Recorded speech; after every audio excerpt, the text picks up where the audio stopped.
দীর্ঘ ১ বছরেরও বেশি সময় বিরতির পর জাপানের সাথে আকাশপথে সরাসরি যোগাযোগ ব্যবস্থা পুনরায় চালু করতে যাচ্ছে বিমান বাংলাদেশ এয়ারলাইন্স। আগামী ২৭ জুলাই থেকে চলবে ঢাকা-নারিতা ঢাকা রুটের ফ্লাইট। প্রাথমিক পর্যায়ে সপ্তাহে একটি ফ্লাইট পরিচালনা করা হবে।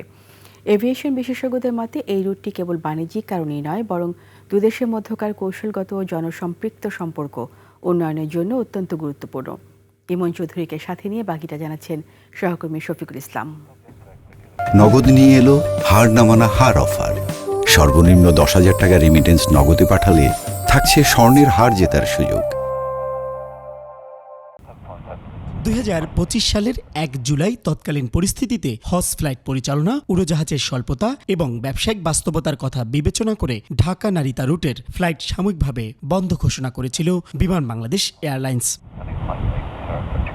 তবে বর্তমান সরকার বাংলাদেশ ও জাপানের মধ্যে কূটনৈতিক ও বাণিজ্যিক সম্পর্ক আরও সুদৃঢ় করতে আগামী ২৭ জুলাই থেকে ঢাকা-নারিতা ঢাকা রুটে সরাসরি ফ্লাইট চালু করার সিদ্ধান্ত নিয়েছে। প্রাথমিকভাবে এই রুটে সপ্তাহে একটি ফ্লাইট চলবে।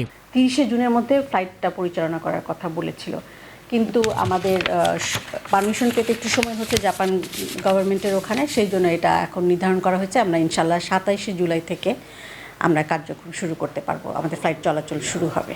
এখানে আমাদের প্রচুর সম্ভাবনা রয়েছে। প্রায় ৪০,০০০ আমাদের স্টুডেন্ট আছে জাপানে, তারপরে আমাদের অনেক কর্মীও আছে জাপানে, প্লাস প্রায় ২,০০,০০০-২.৫ লক্ষ নেপালি নাগরিক ঢাকা হয়ে এই যে নারিতায় যাতায়াত করে।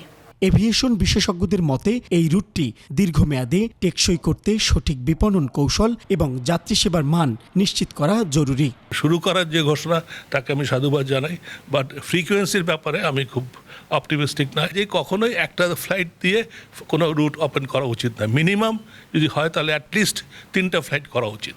৩টা ফ্লাইট না হলে কিন্তু এই ফ্লাইট কখনোই লাভের মুখ দেখবে না, লোকসান হবে, আবারও বন্ধ হবে। বিমান বাংলাদেশ এয়ারলাইন্স জানিয়েছে আগামী ২০ জুন ২০২৬ থেকে এই রুটের টিকিট বিক্রির কার্যক্রম শুরু হবে। শফিকুল ইসলাম, ২১শে টেলিভিশন, ঢাকা।